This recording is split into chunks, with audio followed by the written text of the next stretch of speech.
Batman Beyond Rebirth issue 1, written by Dan Jurgens and art by Ryan Sook. And I have to say, I wasn't like, again, I didn't go in with a low expectations, or even like, you know, I didn't. It's not like I didn't want to like it, but I went in with no feeling whatsoever. Like, I never, like, I've seen some of the show, but I've never read a comic of Batman Beyond.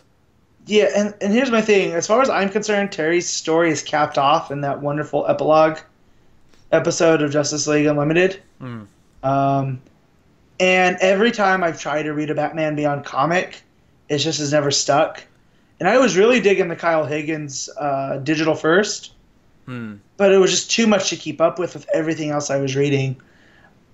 So, like Pete said, like, I went in with an open mind, but I was like, well, that's a Batman Beyond book. I guess it's there. But, you know, I have to say, pleasantly surprised. Yep, everything that I love about Batman Beyond, and it feels like a natural continuation from the show.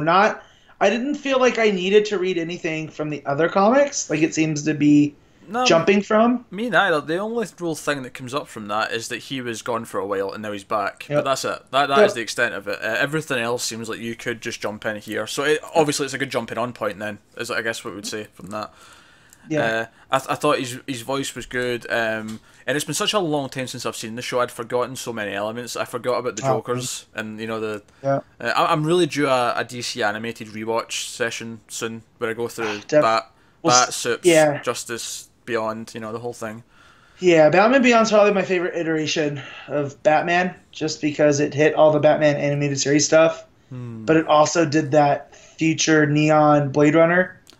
I do love a good neo-noir. And so just seeing like Max show back up, like his friend with the pink hair, like that was a nice little touch. And even Dana's getting herself into trouble, like without Terry. I thought that was cool. And do you know what I like about it as well? As a Rebirth issue, is that it does spend a lot of the time just explaining the origin of Batman Beyond. Like, okay, I'm Terry, this is why I became this, this is, you know, this is how I met Bruce, and so on.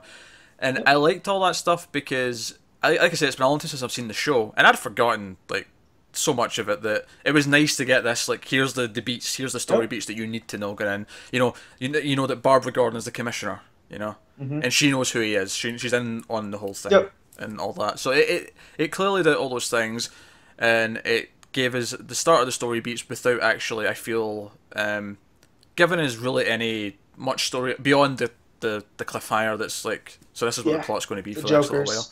Yeah, so the Jokers have got the Joker's corpse, and they're trying to reanimate him. Which, this is where it gets into the thing where is the show canon different than the comics canon? Which, if that is, that's fine. Absolutely, I believe so. Absolutely. Because with Return of the Joker, there wasn't a corpse. You know? No, you're absolutely right. And this is something that always comes up whenever I talk to someone about when you get comics or a book or whatever from a movie or a TV show. Is for me, it's always like, everything that was in the show is canon in the book, but the book is not canon to the show. Right. You know what I mean? Like, I always feel that way. I always feel that way.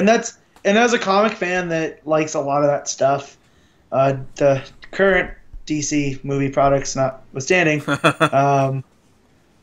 that's fine. Because it's like the Batman the Animated Series is given to Batman as much as Batman, or the current Batman, I should say, as much as the old comics gave to the animated series. So they can work in synergy. Like, I don't really like that word.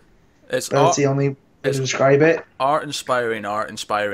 Yes, is what the thing is. But it was a really solid issue, and I liked how they differentiated the Jokers, like at the beginning, where we talked about how they're responsible for him becoming Batman because they led to the whole altercation with Bruce and him stealing the Batsuit, and how they're different now, and that they're not just about worshiping the Joker; they're actually like solidifying and unifying.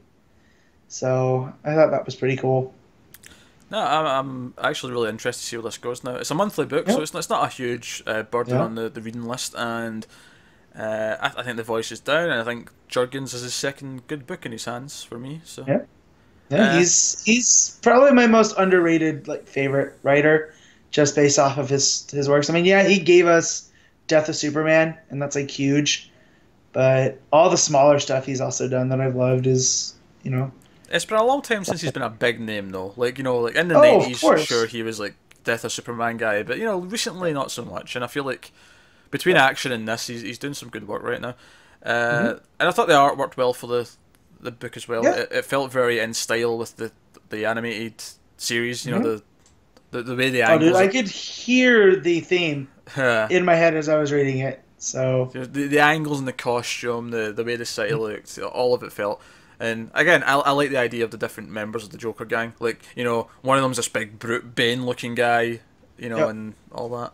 Which is actually where we leave off, because he's like fighting him, and that's when we go to the cliffhanger with the Joker corpse. well, because Dana has, I forget the character's name that kidnaps him, but I remember him from or kidnaps her. I remember him from the show. So he's a familiar character that knows Terry cool. and Dana, but now he's running with the Jokers, so that was cool. But yeah, definitely a nice read. It was a pleasant surprise. So.